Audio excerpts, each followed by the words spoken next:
আমার বান্দা বল না, আমার মতো দয়ালু মনিব থেকে কে তোকে আলাদা করবে? কেন আমাকে ছেড়ে দিবি? আল্লাযী খালাকাকা, আমি তো তোকে বানিয়েছি। ফাসাওয়াকা, আমি তো তোর অঙ্গ প্রত্যঙ্গগুলো লাগিয়েছি। ফাআদালাকা, তোর প্রতিটা অঙ্গ আমি আল্লাহ তাআলা সামঞ্জস্যপূর্ণ করেছি। এই কান আর এই কান মিলায়া দিছি, এই চোখ আর এই চোখ মিলায়া দিছি, এই দুই হাত বরাবর মিলায়া দিছি।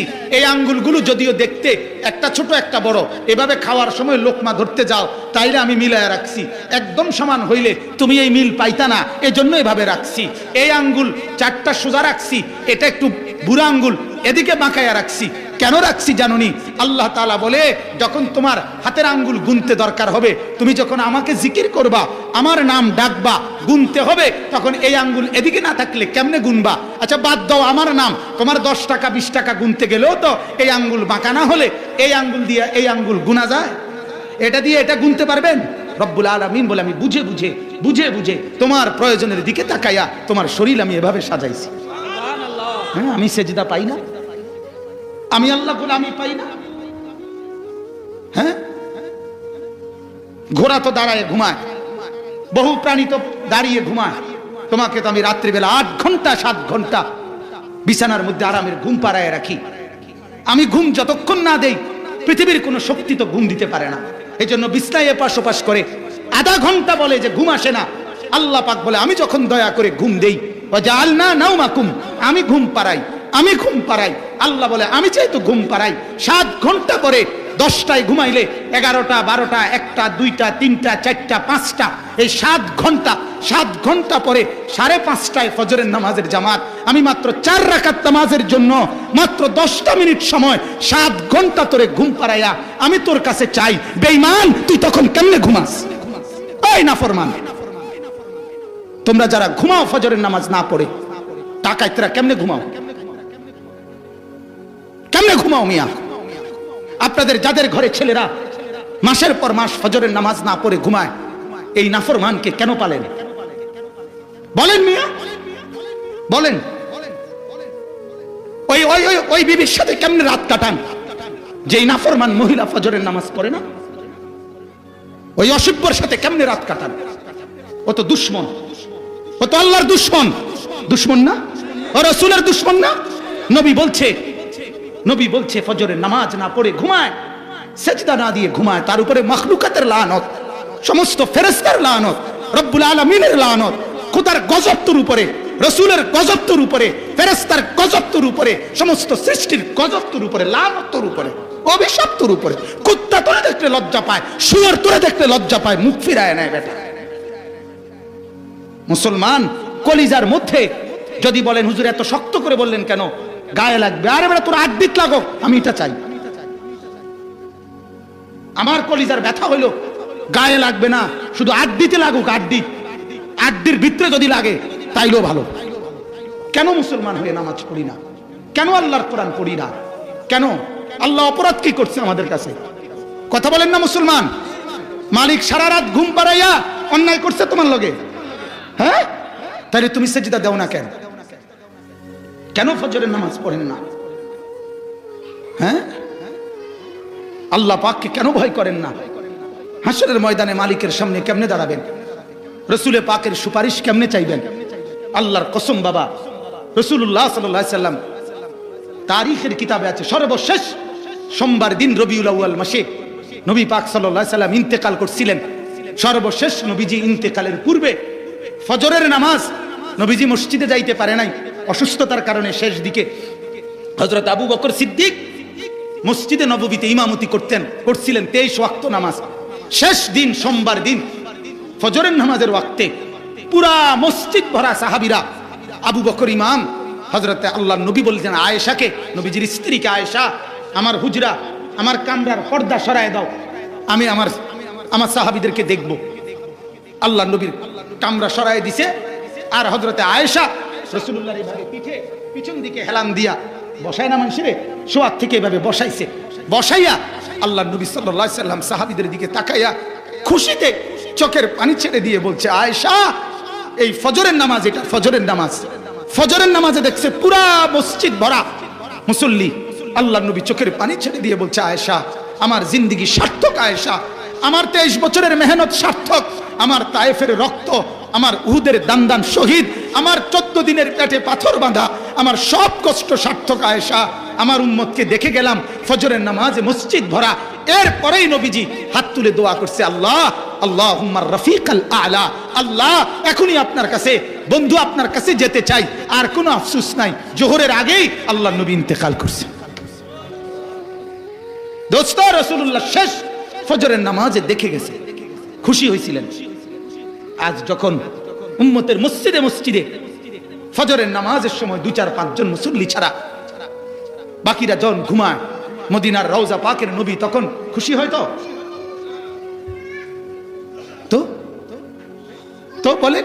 বলেন ইনশাআল্লাহ। আজকে নিয়ত করেন, এখন নতুন করে নিয়ত করেন, ফজরের নামাজ পড়বেন ইনশাআল্লাহ। নিয়ত করেন, হাত তুলে নিয়ত করে, একেবারে পাটপারি করে হাত তুললেন না বললাম, আল্লাহর সাথে ধোঁকাবাজি করেন না বললাম। কিন্তু আল্লাহ আমাদেরকে তৌফিক দান করেন, আল্লাহ আপনি কবুল করেন, আল্লাহ আপনি হিম্মত দান করেন, আল্লাহ তাআলা আপনি নিজ কুদরতে জাগায় দিয়েন, আমিন বলেন আলহামদুলিল্লাহ। আমার ভাই দেখেন, এতটা শক্ত করে বলার দলিল এখন আমি বলতেছি। এই আয়াত আমি যেটা পড়ছি, আল্লাহ পাক রব্বুল আলামিন বলতেছেন, আলিফ লাম মিম সাদ, প্রথম আয়াত। এই শব্দগুলো অক্ষর, আলিফ লাম মিম সাদ, 4টা অক্ষর। এগুলোকে হরুফে মুকাত্তাআত বলে, কোরআনুল কারীমের বিচ্ছিন্ন অক্ষর যেগুলো। এই প্রত্যেকটা অক্ষরের সাথে একটা শব্দ আছে। আলিফ দ্বারা কি বুঝাইছে, এটার একটা শব্দ আছে। লাম দ্বারা কি বুঝাইছে, এটার একটা শব্দ আছে। মিম দ্বারা কি বুঝাইছে, এটার একটা শব্দ আছে। সাদ দ্বারা কি বুঝাইছে, এটার একটা শব্দ আছে। কিন্তু সেটা কি, সেটা শুধু আল্লাহ জানে। সেটা শুধু জানে কে? বসলে, আহা ভাই, ওই যে অনেক সাথী তো দাঁড়ায় আছে। হ্যাঁ ভাই, এদিকে আয়েন, এ বসলে ভালো হবে, সওয়াব হবে বেশি। দেখেন, এটাও একটা জরুরি বিষয়। কোরআনের কথা জুতা সহ শোনা, এটা আদব না। কথা বুঝছেন নি? এটা একটা গুরুত্বপূর্ণ মাসআলা। আল্লাহর কোরআন মানে কোরআনের কথা শুনবার আদব হলো জুতা খুলে বসে পড়া। কথা বুঝছেন নি আপনি? এই জন্য আল্লাহর কথা শুনতে হইলে জুতা পরিহিত অবস্থা, এটা আদব না। এই জন্য কোরআনের তাফসিরে আছে, ওই যে মুসা আলাইহিস সালামকে আল্লাহ তাআলা তুর পাহাড়ে বলছিলেন, মুসা ফাখলানা আলাইক, জুতা খুলে ফেলো। আছে না এই কথা? কোরআনে শুনছেন না? এটা কোরআনের আয়াত। মুসা জুতা খোলো, ওইখানে তাফসিরে আছে এই কথা। কেন এটা বললেন? ওই সময়, যেই সময়ের ঘটনা এটা, ওই সময় প্রচন্ড ঠান্ডা পড়ছিল, এত বেশি ঠান্ডা, কনকনে শীত। মুসা আলাইহিস সালামের বিবি সাফিয়া, উনি শীতে ঠান্ডায় কাঁপতেছিলেন। অন্ধকার রাত, মুসা আলাইহিস সালাম রাস্তা হারিয়ে ফেলছে। মানে উনি মাদায়েন শুআইব আলাইহিস সালাম, ওনার শ্বশুরের এলাকার থেকে উনি মিশরে আসতেছিলেন। কথা বুঝছেন? তো এই একে তো শীত পড়ছে, দ্বিতীয়ত রাস্তা হারিয়ে ফেলছে, তৃতীয়ত রাত অন্ধকার পুরা। এই অবস্থায় উনি বিবিরে, ওনার স্ত্রীকে বলছে, তুমি এনে একটু দাঁড়াও, আমি ওই যে পাহাড়ের টিলায় গাছের মধ্যে মনে হয় যেন আগুন জ্বলতেছে, আগুন হইতে পারে, তো হইতে পারে আগুন, যদি আগুন হয় তোমার জন্য একটু আগুন নিয়ে আসবো, তাইলে আগুন ফুয়াইতে পারবা। আগে আমরা আগুন ফুয়াইতাম না, এরকম আগুন ফুয়াইলে ঠান্ডাটা একটু কমবে। অথবা ওইখানে যেহেতু আগুন, কোন লোকও থাকতে পারে যে হেরা আগুন ফুয়াইতে আছে, তারারে জিগাইলে মিশরের রাস্তাটা পাবো। কথা বুঝেন না? লাভ একটা হইবই, তুমি একটা দাঁড়াও, হয় আগুন পাবো, নয়তো কি পাবো? পথের ঠিকানা পাবো। এই কথা বলে মুসা আলাইহিস সালাম আসছেন। তো ওইখানে আসার পরে সূরা তাহার মধ্যে আছে, আল্লাহ তাআলা সেখানে বলছেন, তোমাকে মুসা, এটা একটা পবিত্র ভূমি, তুমি এখানে তোমার জুতা খোলো। এখন একে তো ঠান্ডা, এবার আপনি কাফে। কথা বুঝেন নাই? এই সময় আরো শুও না বিন্দনের কথা, এই সময় আরো বলার কথা যে মৌজা থাকলে মৌজাটাও বিন্দ। আরো বলতেছে কি করতে? জুতা খোলো, ফাখলানা আলাইক। এই কেন বললেন? তাফসীরের মধ্যে আছে, আল্লাহ তাআলা এই জন্য বললেন, মুসা, আমি এখন তোমার সাথে কথা বলবো, আর আমার কথা শুনবার আদব জুতা খুলে বসে পড়া। সুবহানাল্লাহ। এই জন্য আমার কথা শুনতে জুতা সহ, আপনার স্যুট সহ, বুট সহ ঠিক না, এই জন্য বসো। মুসা আলাইহিস সালাম জুতা খুলে বসছেন। বসে তাফসিরে আছে, উনি জিজ্ঞেস করছেন আপনি কে? মুসা আলাইহিস সালাম খুব সাহসী ছিলেন বেটা। তা আল্লাহ তাআলা বলছে ইন্নানি আনাল্লাহ, আমি আল্লাহ, আমি আল্লাহ। মুসা আলাইহিস সালাম বলছে আপনার আরো কিছু পরিচয় বলেন। তা আল্লাহ বলছে লা ইলাহা ইল্লা আনা, আমি ছাড়া আর কোনো মাবুদ নাই। মুসা আলাইহিস সালাম বলছে ঠিক আছে মেনে নিলাম, তা এখন আমাকে কি করতে হবে? আল্লাহ বলেন ফাবুদনি, আমার ইবাদত করো। মুসা আলাইহিস সালাম বললেন তাহলে কি প্রকারের ইবাদত, কোনটা করুম? হ্যাঁ বলছে আকিমিস সালাহ, নামাজ পড়ো। বলছে তো নামাজ পড়লে আপনার কি ফায়দা হবে? লিযিকরি, নামাজের মাধ্যমে আমার জিকির আদায় হবে। সুবহানাল্লাহ। তাহলে এই জন্য বলছি যে জুতা খুলে বসে শোনা এটা আদব, ঠিক আছে ইনশাআল্লাহ সামনে চেষ্টা করবেন ইনশাআল্লাহ। খাবারের ক্ষেত্রেও আদব, জুতা খুলে খাওয়া, জুতা পরিহিত অবস্থায় খাবার খাওয়া এটাও বেয়াদব। রাসূলুল্লাহ সাল্লাল্লাহু আলাইহি ওয়াসাল্লাম কখনোই জুতা পায়ে খাবার খেতেন না। আল্লাহর নবী বলতেন এক গোলাম তার মনিবের সামনে মাথা নুইয়ে যেভাবে খায়, আমি মুহাম্মদ আমার মনিব আমার মালিকের সামনেও এভাবে খাই। সুবহানাকুলু কামা ইয়াকুলুল আবদ, এক গোলাম তার মনিবের সামনে যেভাবে খায় মাথা নুয়ে দুই পাও হাঁটু সহ তুলে আমি সেভাবেই খাই। এজন্য খাবারের সুন্নত বসার ক্ষেত্রে সবচেয়ে বেশি আদায় হইতো আমাদের পিড়ি দিয়া, যেটি আগে আসিল এই পিড়ি দিয়া ছিল শতভাগ সুন্নত আদায় হইতো, কিন্তু সেই পিড়ি শতভাগ সুন্নত যেটা এটা দূর করে দিয়া এখন ডাইনিং টেবিল চেয়ার এটা হচ্ছে। এই জন্য আল্লাহ রসুলের খাবারে 4টা আদব ছিল। 1 নাম্বার জুতা ছাড়া খেতেন, 2 নাম্বার পিঠ সোজা রাইখা খাইতেন, এরকম ফেলান দিয়া খেতেন না, 2 নাম্বার মাথা ঝুঁকাইয়া খাইতেন, 3 নাম্বার 2 হাঁটু আপনার তুলে খাইতেন। এই 4টা আদায় হয় ফিরিত বলে, ঠিক না? ফিরিত বসলে আপনার কি হাঁটু অটোমেটিক উঠে যায়, ফিরিত বইলে পিছন দিক দিয়ে হেলান দিবার কিছু নাই। পিরিত খাইতে গেলে মাথা এমনি আলগি দিয়ে খাওয়া যায় না, মানে মাথা নোয়াইতে হয়। পিরিত বসলে জুতা পায়ে দিতে হয় না, এমনিতেই বসতে হয়। বলেন আলহামদুলিল্লাহ। আমরার বাপ চাচা দাদারা ওয়াজ শুনছে কম, আমল করছে বেশি, আর আমরা এখন শুনি বেশি। আমরা এক একজনের মোবাইলও লাখ লাখ ওয়াজ, এমনি ওয়াজ টান দিলে হুজুর গইরা দৌড়ায়, হুজুর দৌড়ায়। হ্যাঁ টানের লগে হুজুর 2-4 ডজন এমনি দৌড় মারে হুজুর, হুজুর আর হুজুর, হুজুর আর হুজুর, ওয়াজ আর ওয়াজ। কিন্তু কি নাই আমাদের পরিবর্তন। আল্লাহ আমাদের জিন্দেগি পরিবর্তন করে দেন।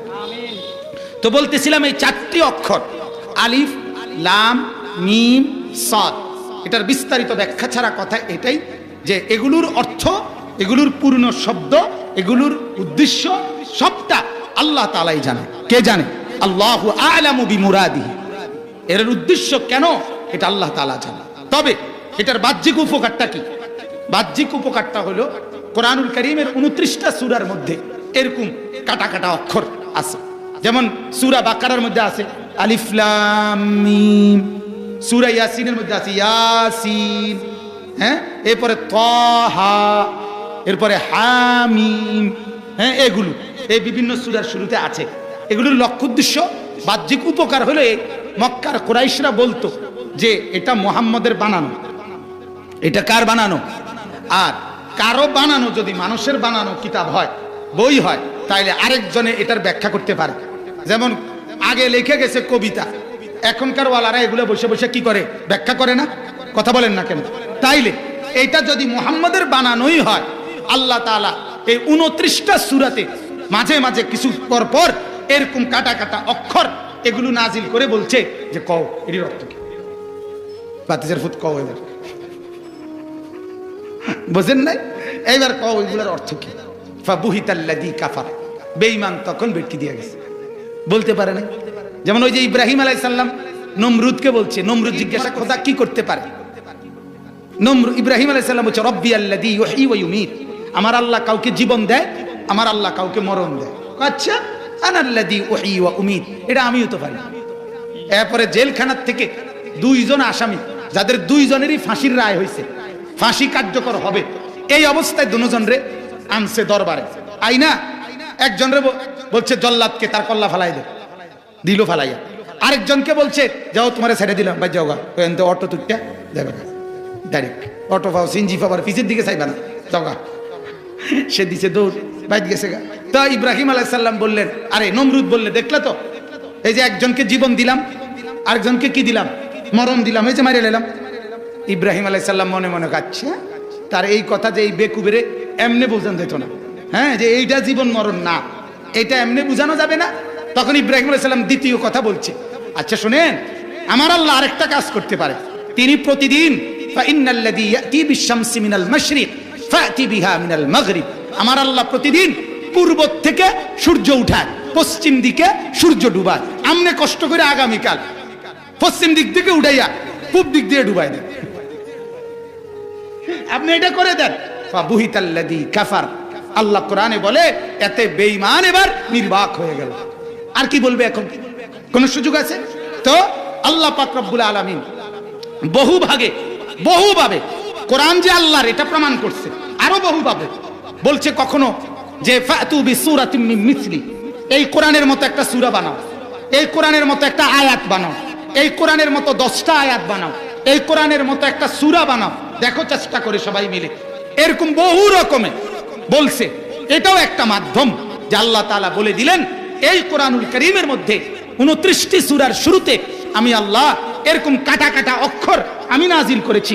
যদি মনে করো এটা আমার মুহাম্মদের বানানো, তাইলে বানানোটা হইলে তোমরাও তো বুঝতে পারো, একজনের কথার ব্যাখ্যা আরেকজনে তো করতে পারো মানুষ হিসাবে, তাইলে তোমরাও এটার ব্যাখ্যা বলো, তাফসীর বলো, এটার অর্থ বলো। কিন্তু একটা বেঈমান গত 1450 বছরের ভিতরেও বলতে পারে নাই, আগামী 1400 কোটি বছর ভিতরেও বলতে পারবে না।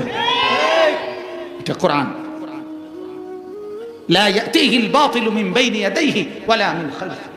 আল্লাহ বলছে এটা সেই কিতাব যেই কিতাবের মধ্যে পেছন থেকেও কোনো ভুল কথা ঢোকে নাই, সামনের থেকেও কোনো ভুল কথা ঢুকবে না।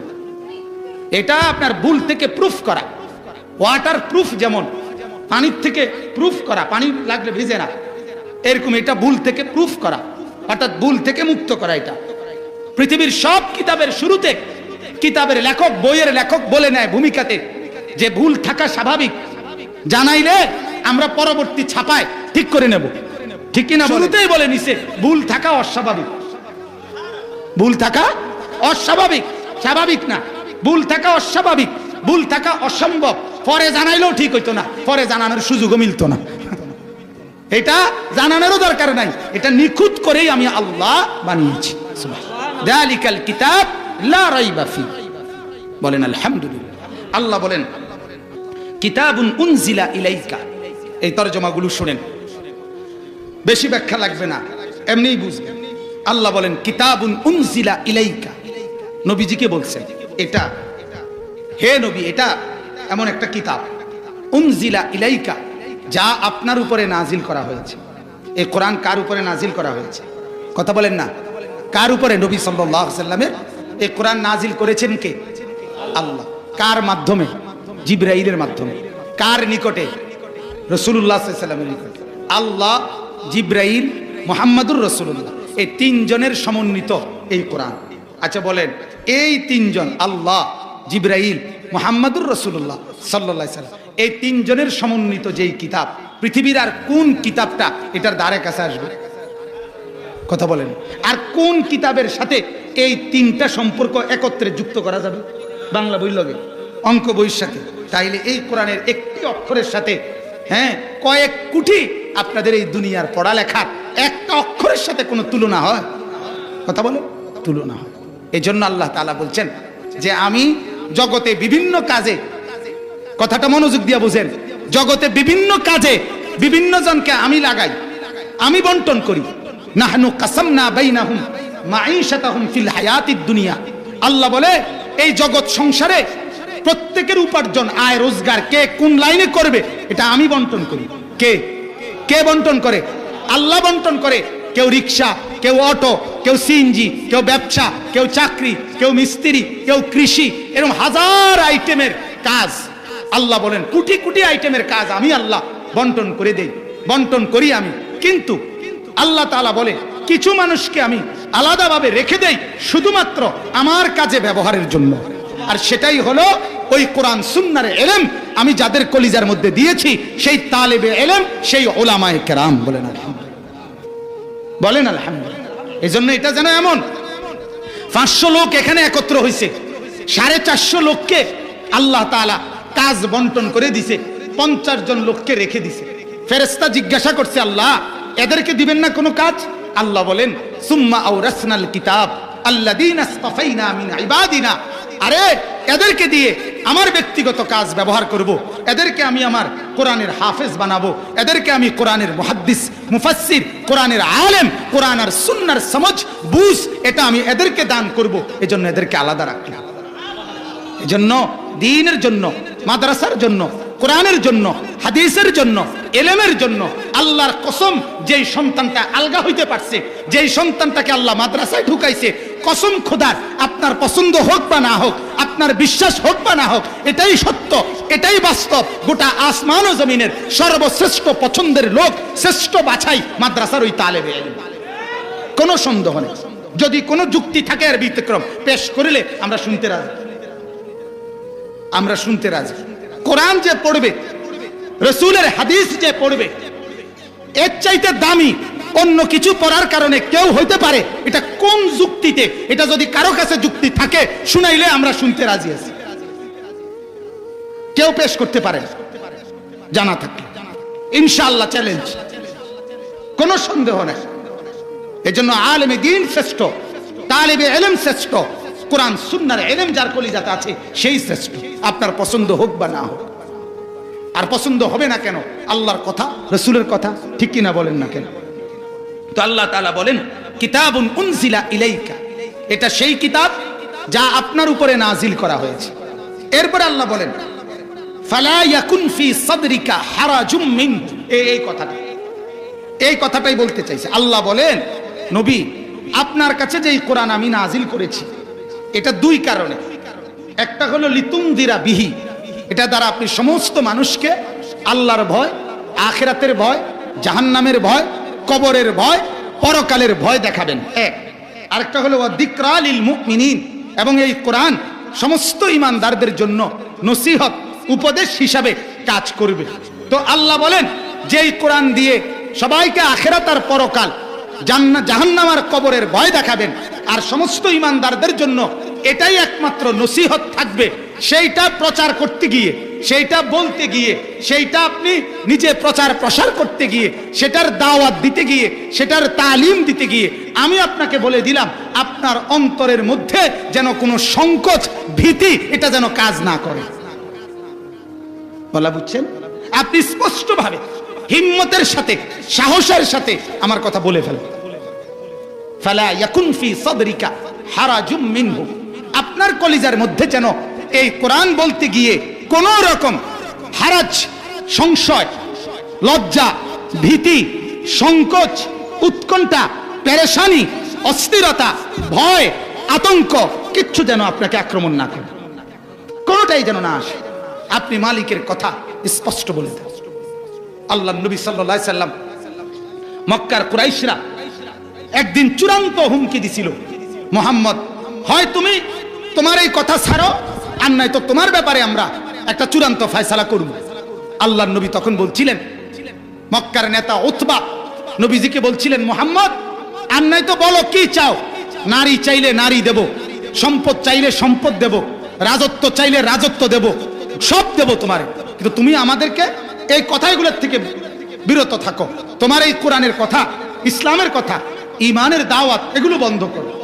হাদিসের মধ্যে আছে আল্লাহর নবী সবার সামনে দাঁড়িয়ে স্পষ্ট ভাষায় বলছে, ওয়াল্লাহি আল্লাহর কসম, হে মক্কাবাসী, লাউ ওয়াদাতুমুশ শামসা ফি ইয়ামিনি, তোমরা যদি আমার ডান হাতে আকাশের সূর্যটা এনে দাও, ওয়াল কামারা ফি ইয়াসারি, আর আমার বাম হাতে যদি আমার চাঁদটা এনে দাও, ওয়া আমারতুম আন আতরুকা হাদিহি দাওয়া, আর চাঁদ আর সূর্য এনে দিয়ে যদি বলো আমাকে, আমি এই দাওয়াত ছেড়ে দিতাম, এই কথাগুলো ছেড়ে দিতাম, এই কোরআন ছেড়ে দিতাম, এই ঈমানের এলান বাদ দিয়ে দিতাম, লান আতরুকাহা, আল্লাহর কসম আমি এটা ছাড়ব না, হাত্তা উনাফিজাহা আও আমুতা ইলাল্লাহ, আল্লাহর কসম, হয় জমিনে এই ঈমান, এই কোরআন এটা বাস্তবায়ন হবে, নয়তো আমি জীবন দিয়ে আল্লাহর কাছে চলে যাব। মাঝখানে কোনো সমঝোতার কোনো অপশন নাই, হয় ঈমানদার হবে, হয় কোরআন কায়েম হবে, আর নয়তো আমি মুহাম্মদ জীবন দিয়ে চলে যাব। হাদিসের মধ্যে আছে, এই কথা বলে আল্লাহর নবী সাল্লাল্লাহু আলাইহি সাল্লাম কাঁদতে শুরু করছে, বলছে তোমরা আমাকে ফিরাইতে পারবে না। আরেক হাদিসে বলছে আল্লাহর নবী সাল্লাল্লাহু আলাইহি সাল্লাম আমি আমার এই কথা বলবো শেষ পর্যন্ত, আর নয়তো হয় তোমরা আমার গর্দান আমার শরীর থেকে আলাদা করে ফেলবে, আর নয়তো আমি আমার এই কথা বলেই যাব। এই জন্য রাসূলুল্লাহ সাল্লাল্লাহু আলাইহি ওয়াসাল্লাম কবি ইধার কবি উধার, কবি জমি পর কবি আরশ পর, কবি দর বদর, কখনো এদিকে কখনো সেদিকে, কখনো নিচে কখনো উপরে, কখনো দুয়ারে দুয়ারে, মেলায় মেলায়, হাঁটে হাঁটে, বাজারে বাজারে, তাবুতে তাবুতে, ঘরে ঘরে, পাড়ায় পাড়ায়, মহল্লায় মহল্লায়, একজন, দুইজন, 10 জন, 5 জন, 100 জন, 200 জন, 1000 জন, 1.25 লাখ জন, সবার সামনে শুধু বলতেই থাকছেন, বলতেই থাকছেন, বলতেই থাকছেন। দিনেও বলছে, রাতেও বলছে, দুপুরেও বলছে, বিকালেও বলছে, শনিবারেও বলছে, শুক্রবারেও বলছে, বৃষ্টি হচ্ছে তখনও বলছে, রোদ উঠছে তখনও বলছে। শুধু আবু জাহেলকে কিতাবে আছে 4000 বার কালেমার দাওয়াত দিছে, একবার না দোস্ত, 4000 বার। আবু তালেবকে শেষ নিঃশ্বাস পর্যন্ত চোখের পানি ফেলতে ফেলতে দাওয়াত দিছে, বলছে চাচা, চাচা কালেমা পড়েন, চাচা, চাচা কালেমা পড়েন চাচা। আবু তালেব বলছে না ভাতিজা, বংশের মুখে চুনকালি মাখতে পারবো না, মানুষ শুনলে আমারে শরম দিবে। আল্লাহর নবী তখন বলছে চাচা কানে কানে বলেন, কেউ রে শোনাবো না, আমি কসম করলাম জগতের কেউ জানবে না আপনি ঈমান আনছেন, আমি শুধু হাসরের মাঠে আমার মালিকের সামনে বলবো আমার চাচা ঈমান আনছে, এত সুযোগ দেন। আবু তালেব বলছে না মুহাম্মদ, এটা জানাজানি হয়ে যাবে, আমি বলবো না, আমি পড়বো না। এরপরে নবী তখন কাঁদতেছিলেন আর বলতেছিলেন চাচা যত, চাচা আপনি যদি কালেমা গ্রহণ না করে কবরে যান, আপনার কবরে আযাব হবে, হাসরে আযাব হবে, আপনি জাহান্নামে জ্বলবেন, আমি ভাতিজা মুহাম্মদ হয়ে কেমনে এটা সহ্য করুম। তখন আবু তালেব বলছিল আল আরু খায়রুম মিনান নার, আর নারু খায়রুম মিনাল আর, হে ভাতিজা মুহাম্মদ, আগুনে জ্বলার চাইতে এটা ভালো মানুষের কাছে বেজ্জতি হওয়ার চাইতে, মানুষের কাছে বেজ্জতি হওয়ার চাইতে আগুনে জ্বলা ভালো। আজ আমরা হাজারো গুনাহ করি, মানুষের কাছে বেজ্জতি হবেন, এই কারণে গুনাহটা মাইনা নেয়, জাহান্নামটাকে আপনার ভয় করে।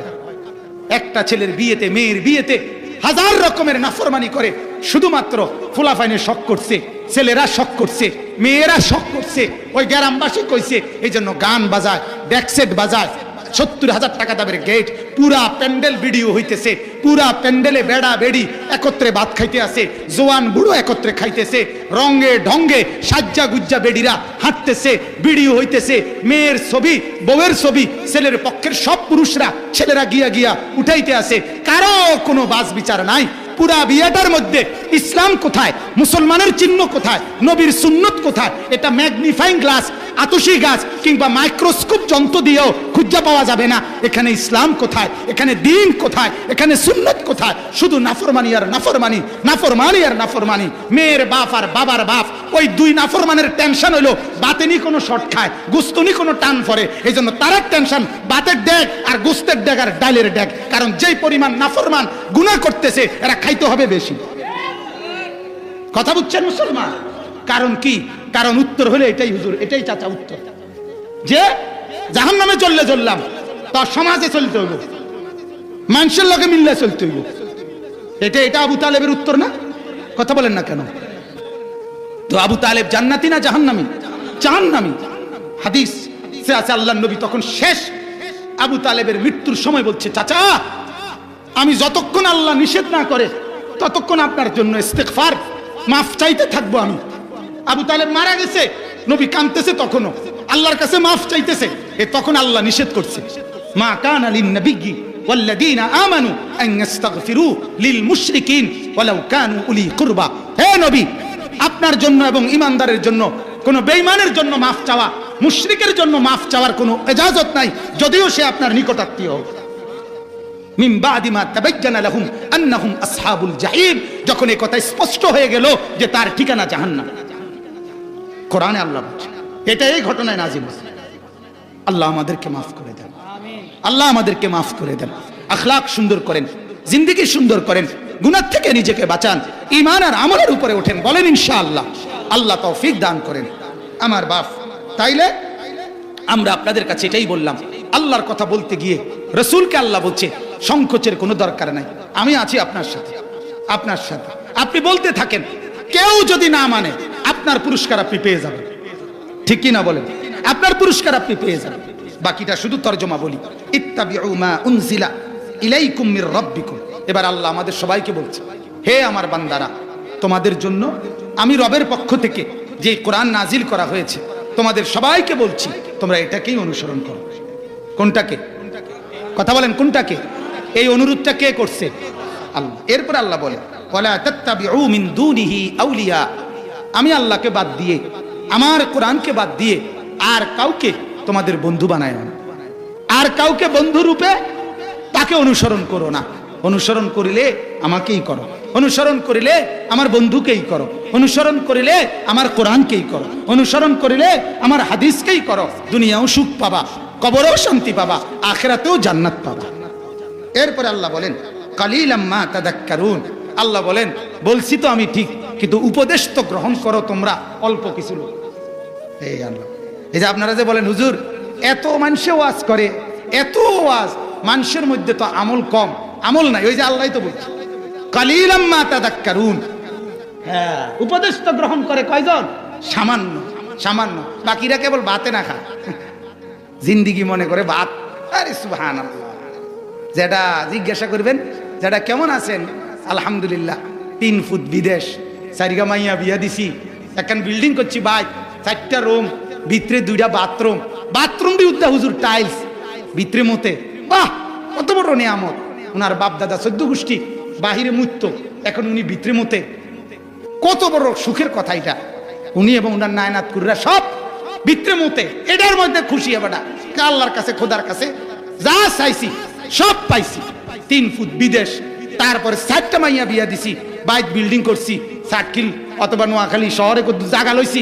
আল্লাহর রহমতে আমনগো দোয়া, ব্যাংকে কোকার টাকাও আছে। আর কি তো হুজুর এখন কি করেন? এই জন্য চা খায়, বন খায়, চা দোয়ানে গপ মারে, টেলিভিশন চায়, বেড়া চায়, বেডি চায়। কথা বুঝে আমার কোনো কাম নাই, তো কাম তো গুছাই লাইছে। কথা বুঝেন না? উনি দুনিয়ার যে জন্য আসছে এটা তো ক্লিয়ার। হ্যাঁ, কোন রকম আর অনমূল্যে হইল, কোন রকম। আমি আল্লাহ দোহাই বলি মুরব্বীরা, কোন রকম মরেন না, কোন রকম মরেন, কোন রকম আরো কটা দিন বাচ্চা থাকেন দুনিয়ার, আরো 2 কিলি পান খাইতেন পারবেন, আরো কোগা আপেল মালটা খাইতেন পারবেন। কোন রকম কবরে গেলে ফিটটা সোজা কইরা আড্ডির গুড়াগাড়া গিরাগাড়ি ভাঙ্গা লাগবে একদম। কোন রকম কবরে যাইতে আল্লাহ নিষেধ করছে, যে এমনি যাইও না, কোন রকম যাইও না। কোন রকম যাইলে একদম আড্ডি ভাঙ্গালাম, একদম গুড়া গুড়া করে এলাম। আল্লাহ বলছে পূর্ণ মুসলমান হয়ে কবরে আসে, ঠিক না? কোন রকম যাইতে কইছে? কথা বলেন না কেন? কোন রকম যাইতে বলছে? আল্লাহ মাফ করে দেন। পূর্ণ মুসলমান হয়ে যাইতে বলছে, পূর্ণ ইমানদার হয়ে যাইতে বলছে। কালিলাম মা তাদাক্কারুন। এজন্য আল্লাহ বলে, আমার বলা তো আমি বান্দা বললাম, কিন্তু উপদেশ গ্রহণ করো তো অল্প কিছু লোক। এরপর আল্লাহ বলেন, ওয়া কাম মিন কারিয়াতিন আহলাকনাহা। শোনো, নাফরমানি করে টিকতা না। তোমাদের পূর্বে বহু এলাকা, বহু গ্রাম, বহু জনপদ আমি আল্লাহ নাফরমানির কারণে ধ্বংস করে দিছি কিনা বলেন? ফাজাআহা বাসুনা বায়াতান আও হুম কাইলুন। হয়তো রাতের গভীরে ঘুমায় ছিল, আমি আযাব দিয়া ধ্বংস করে দিছি, অথবা দ্বীপ প্রহরে দুপুরের খানা খাইয়া শুইছিল, আমি আযাব দিয়া শেষ করে দিছি। কথা বুঝছেন? কোরআনের আয়াত। ফামা কানা দাওয়াহুম ইদ জাআহুম বাসুনা ইল্লা আন ক্বালু ইন্না কুন্না যালিমিন। আল্লাহ বলেন, যখনই আমার কোনো আযাব আসছে, চূড়ান্ত আযাবে যখন ডুবে যাচ্ছে, ধ্বংস হয়ে যাচ্ছে প্রত্যেকটা পাপী, তখন চিৎকার করে বলছে, আয় আমি জুলুম করছি, আমি অন্যায় করছি, আল্লাহ মাফ করে দেন। আল্লাহ বলে, আযাব আইসা গেলে আর মাফ হয় না। শেষ, কথাও শেষ না হুজুর, আর দরকার নেই। ফেরাউনও শেষ। ফেরাউন আপনার শেষ, যখন ডুববে যায়, কাব্বানি শেষ, প্রথম কতক্ষণ কাব্বাইছে, কাব্বাইয়া দেখে যে আর কাব্বানিও আর নাই, মানে ওই যে উডানা মারি পানির মধ্যে সুবানি খাইয়া। এরপরে যখন দেখছে আর বুঝছে আর আশা নাই, তখন বলতে লাগছিল যে আমি মুসার খোদার উপরে কি আনতেছি? ঈমান আনতেছি। বেঈমানে তখনও এটা কয় না যে আমার খোদার উপরে ঈমান আনছি। বুঝেন নাই কথা? কয় মুসার খোদার উপরে কি আনতেছি। মুসার খোদার উপরে কস কেন? তুই তোর খোদার উপরে না কইবি। কত বড় ঢাকায়, বুঝছেন না? আমানতু বিরব্বি মুসা, মুসার খোদার উপরে ঈমান আনে, তুই তোর খোদার উপরে না ঈমান আনবি। এই জন্য আল্লাহ তাআলা তাকে ওই ঈমান আর গ্রহণ করে নাই, সে বেঈমান হয়েই মরে গেছে। আর নাফরমানের বুদ্ধি কম থাকে, পাপ যখন বেড়ে যায় বুদ্ধি কমে যায়। নাহলে তে এটা চিন্তা করা দরকার ছিল, এত বড় একটা বাদশা তুই এটা ভাবা দরকার ছিল যে রাস্তা কেমনে হয়। এত বড় উত্তাল ঢেউয়ের মধ্যে আমি বরাদ্দ দিলাম না, তারপরে যে আমি কোনো কিছুর স্যাংশন করলাম না, এনে কেমনে রাস্তা হয়ে গেল। তুই যে মুসা নবী ফার হয়েছে দেখে তুইও বেরবেরাইয়া ফার হয়ে গেলা, তুই মনে করছো তুই এটা রং। হ্যাঁ, তুমি এটা চিন্তা করার দরকার ছিল না। বেকুব হয়ে যায়। জালেমের কি বুঝ কমে যায়, নাফরমানের বুঝ কমে যায়, পাপীর বুঝ কমে যায়। এই জন্য আপনার যে সমস্ত ছেলেরা দেখবেন গুনার মধ্যে ডুবা, নামাজ পড়ে না, আল্লাহকে চিনে না, আখিরাত চিনে না, কোরআন চিনে না, সারাক্ষণ মোবাইল, ফেসবুক, নর্তকী, নাচ, গান, গেমস, এরপরে এগুলোর মধ্যে মেয়ের পিছনে, মোবাইলের পিছনে জীবন শেষ করে।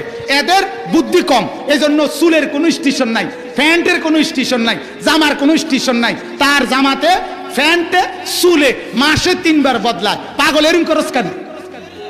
কথা বলেন কেন? তুই এরম করো কেন? তুই যে গত মাসে আসলে এদিক দিয়ে চুল নাই, এই মাসে দিয়ে এদিক দিয়ে নাই। কথা বলেন না কেন? গত মাসে দেখছি এন দিয়ে খাড়া, অন দিয়ে এন দিয়ে খাড়া, এরম কার? একবার মারুয়া প্যান্ট ফিন্দ, একবার সিবা প্যান্ট ফিন্দ, একবার ডোলা প্যান্ট ফিন্দ, একবার ফিসি দিয়া দেখা যায়, এরম কার? বুদ্ধি কম। কি কম বলে না? বেকুব, বেকুব, আকল কমে যায়, বিবেক বুদ্ধি কমে যায়। বিশ্বাস করেন, গুনাহ মানুষের আকল কি করে ফেলে? কমায় ফেলে। গুনাহ মানুষের বুদ্ধি কমায় ফেলে। বলেন নাউজুবিল্লাহ। শেষ আল্লাহ তাআলা বলেন, ফালা নাসআলান্নাল্লাযীনা উরসিলা ইলাইহিম ওয়ালা নাসআলান্নাল মুরসালিন। আল্লাহ তাআলা বলে, হাসরের মাঠে উভয়কে, উম্মতকে জিজ্ঞাসা করব, আমার যত রাসূল নবী আসছিল তারা তোমারে এই কথাটি বলছিল নি? আল্লাহ বলেন, আমি জিজ্ঞাসা করব। আর নবী রাসূলকেও বলমু, তোমরা এদেরকে বলছিলেন। তখন কেউ আর অস্বীকার করার সুযোগ থাকবে না। এরপর আল্লাহ বলেন, ফালা নাকুসান্না আলাইহিম বিইলমিন।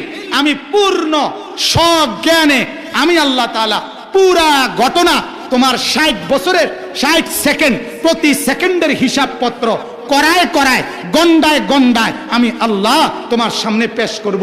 একটা একটা করে বলবো, জমিন দিয়া বলামু, তোমার অঙ্গ প্রত্যঙ্গ দিয়া বলামু, ডান কাদের বাম কাদের ফেরেশতাদের দিয়া বলামু, আমি আল্লাহ নিজেও বলবো। তখন বুঝবা, ওমা কুন্না গাইবিন, আমি কিন্তু তোমার পুরা হায়াতের কোন সেকেন্ড তোমার থেকে আমি অনুপস্থিত ছিলাম না। আল্লাহ আমার আড়ালে কখন? কথা বলে না। আল্লাহ আমার আড়ালে কখন? আল্লাহ আমারে দেখে না কখন? আল্লাহ বিশ্রাম করে কখন? আল্লাহ ঘুমায় কখন? আল্লাহ তন্দ্রা যায় কখন? আছে?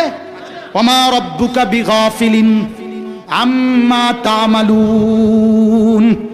রব্বুল আলামিন বলে, বান্দা যখন যাই করো, আমি মাওলাকে কিন্তু গাফিল ভেবো না, আমি গাফিল না। ওয়ালা তাহসাবান্নাল্লাহা গাফিলান আম্মা ইয়ামালুজ জালিমুন। আল্লাহ বলে, জালেমরা যত নাফরমানি করো না কেন, আমি আল্লাহকে গাফিল ভেবো না। আল্লাহ বলেন, ইন্নাল্লাহা বিইবাদিহি লাখাবীরুম বাসীর। আল্লাহ বলে, বান্দা তোমার 24 ঘন্টার প্রত্যেক অবস্থার ব্যাপারে আমি খবরও রাখি, আমি চোখেও দেখি। খবরও রাখি, চোখেও দেখি। আল্লাহ বলেন, আলাম ইয়ালাম বিআন্নাল্লাহা ইয়ারা। আল্লাহ বলেন, তুমি কি জানো না বান্দা, আমি আল্লাহ সারাক্ষণ তোমাকে দেখি। কতক্ষণ? কতক্ষণ? আল্লাহ থাকে কতক্ষণ? ওয়া তাওয়াক্কাল আলাল হাই আল্লাযী লা ইয়ামুত। আল্লাহ বলেন, ভরসা করো ওই চিরজীবিতের উপরে, যার কখনোই কোনো মৃত্যু হবে না। তিনি কে? আল্লাহ বলেন, আল্লাহু লা ইলাহা ইল্লা হুয়াল হাইয়ুল কাইয়্যুম। আমি আছি তো আছি, আমি ছিলাম তো ছিলাম, আমি থাকবো তো থাকবো। লা তাখুযুহু সিনাতুন ওয়ালা নাওম। আমার তন্দ্রা নাই, আমার ঘুম নাই। ওমা মাসসানা মিন লুগুব। আমার কোনো ক্লান্তি নাই। লা ইয়াদিল্লু রাব্বি। আমি পথ হারাই না। ওয়ালা ইয়ানসা। আমি কিছু ভুলেও যাই না। মা তাসকুতু মিন ওয়ারাকাতিন ইল্লা ইয়ালামুহা। কোথাও একটা পাতা পড়লে আমি সেটাও জানি। 7 তবক জমিনের নিচে যা আমার, 7 আসমানের উপরে যা তাও আমার। 7 তবক জমিনের নিচে এক ছোট্ট পিঁপড়ার চোখ আমি যেমন দেখি, জমিনের উপরে তোমার চোখ আমি তেমনই দেখি। আমি আসমানে যখন চালাই জমিন তখনই চালাই, জমিনের নিচে তখন চালাই। আমি এখানে রিজিক যখন দেই পৃথিবীর ওই প্রান্তে রিজিক তখনই দেই। মানুষের রিজিক যখন দেই, জন্তু জানোয়ারের রিজিক তখনই দেই। তোমারে যখন ভাত খাওয়াই তখন তারে আমি রুটি খাওয়াই, তারে আমি পরোটা খাওয়াই। এক একজনকে এক এক চাহিদার খাবার আমি আল্লাহ একই সময়ে পৌঁছাই। আমি আল্লাহ। কে তিনি? আল্লাহ। সুবহানাল্লাহ, আলহামদুলিল্লাহ, আল্লাহু আকবার, লা ইলাহা ইল্লাল্লাহ, আস্তাগফিরুল্লাহ, আস্তাগফিরুল্লাহ, সাল্লাল্লাহু আলাইহি ওয়াসাল্লাম। বেশি বেশি এই তাসবিহগুলো পড়বেন, বলেন ইনশাআল্লাহ।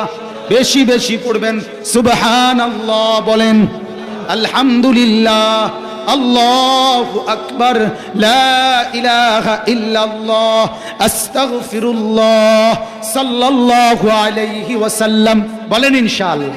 আল্লাহ তাআলা আমাদের সবাইকে কোরআন পড়ার, নামাজ পড়ার, দ্বীন মানার তৌফিক দান করুক। আমার যত বাবা ভাই দাঁড়ায় ছিলেন সবার কাছে অনুরোধ, মুসলমান যদি দাঁড়াইয়া থাকেন, মুসলমান যদি হয়ে থাকেন, এখন এশার নামাজের আজান হলে একটা মুসলমানের বাচ্চাও নামাজ না পড়ে এদিক সেদিক যাবেন না, এটা আমার দাবি রইল। 7 নম্বর সূরা, সূরাটির নাম সূরায়ে আরাফ।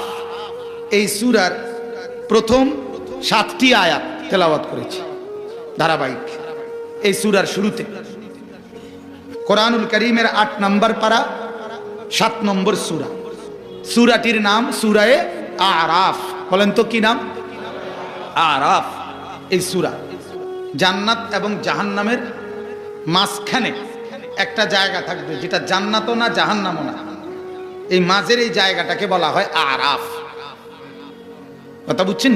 এটা সম্পর্কিত আলোচনা এই সূরার সামনের দিকে আছে, আমার এই অংশটুকুর মধ্যে নাই।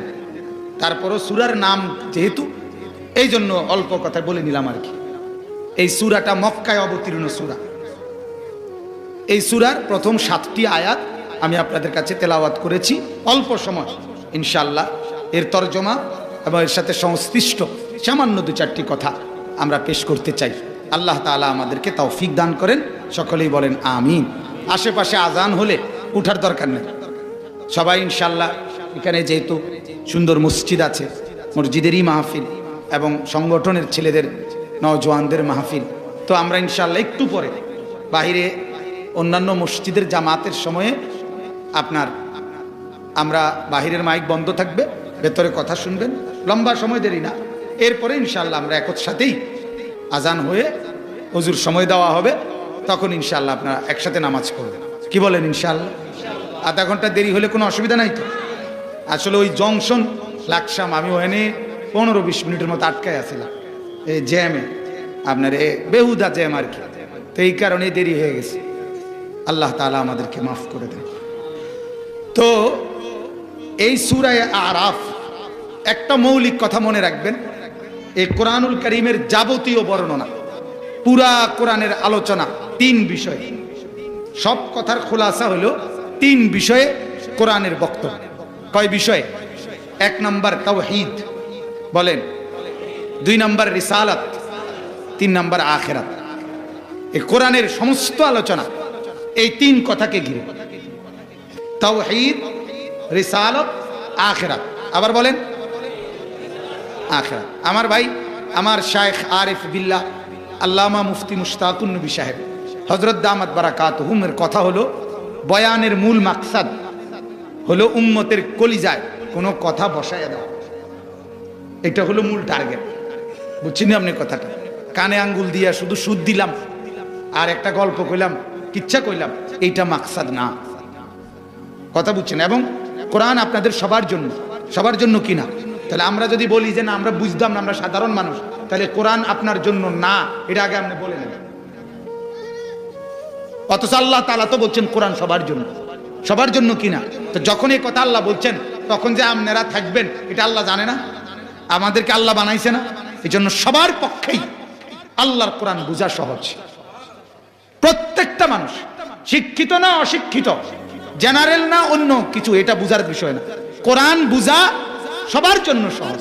বাংলা কঠিন হইতে পারে, অঙ্ক কঠিন হইতে পারে, ইংরেজি কঠিন হইতে পারে, আল্লাহর কসম কোরআন সহজ।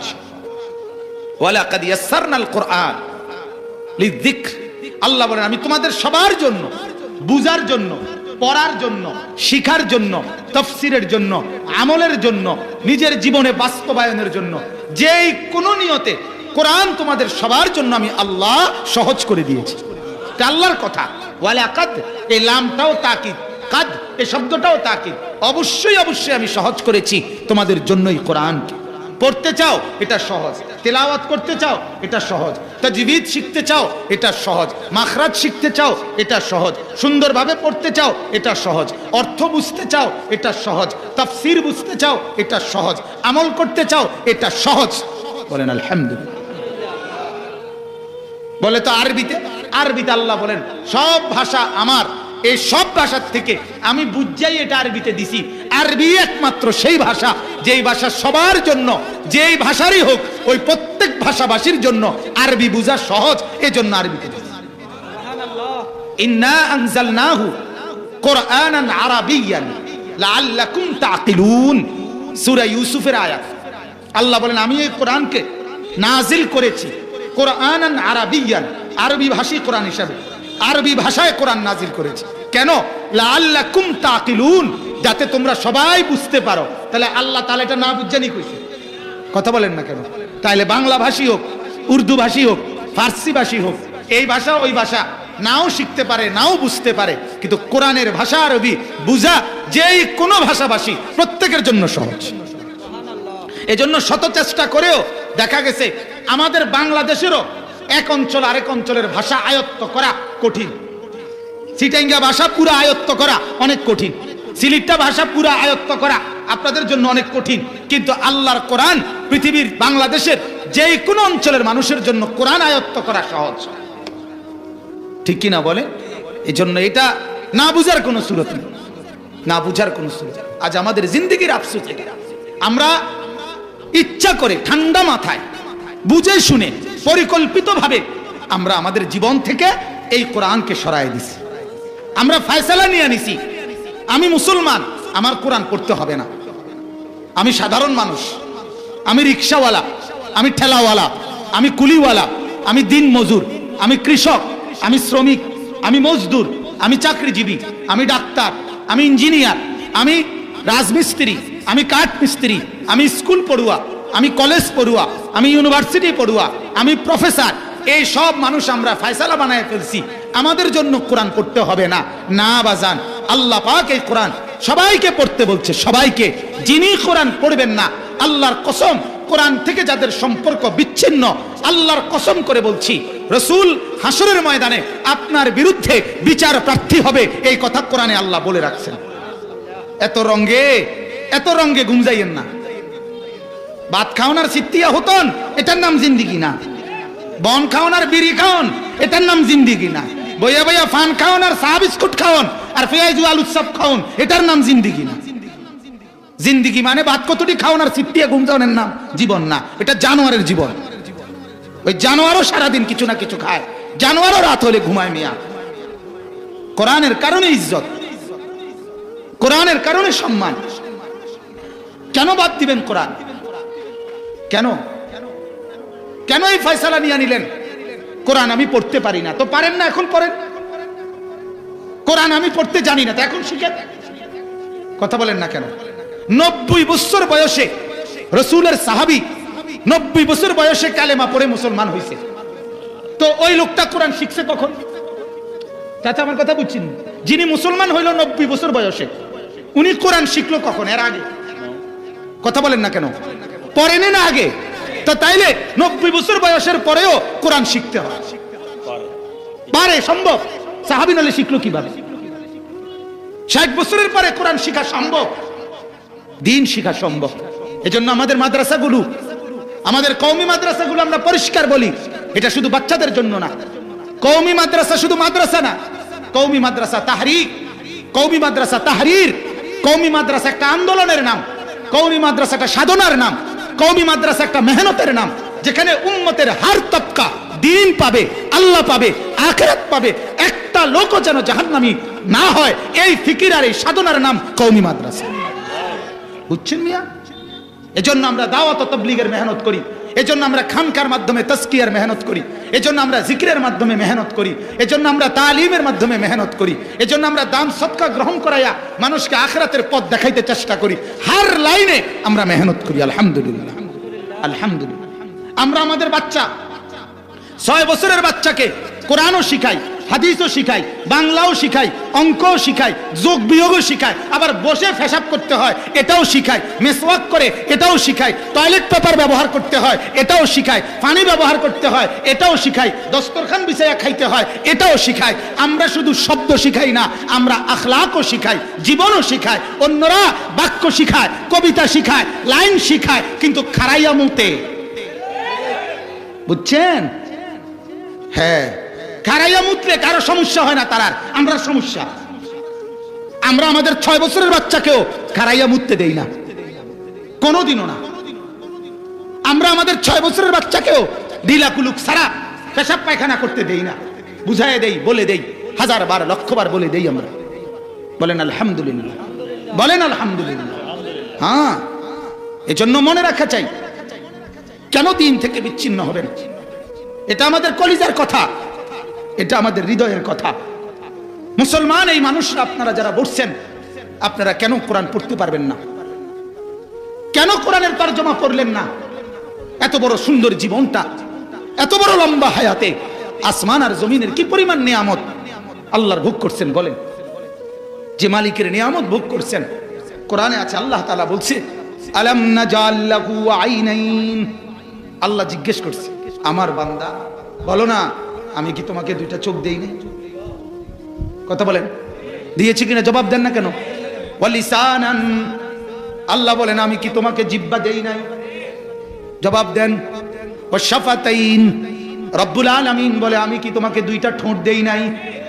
রব্বুল আলামিন বলেন যে চোখ আমি দিলাম, যেই জবান আমি দিলাম, সেই জবানে আমার কথা পড়তে পারো না, সেই চোখে আমার কোরআন কখনো দেখো না, সেই চোখে আমার ঘর মসজিদ দেখো না। আহা বান্দা, তুমি আমার দেওয়া নেয়ামত দিয়ে আমার সাথে কেমনে এত বড় নাফরমানি করলা? আমি কি দিয়ে অন্যায় করেছি? আমি না দিলে কে দিত? কথা বলেন, আমি না দিলে কে দিত?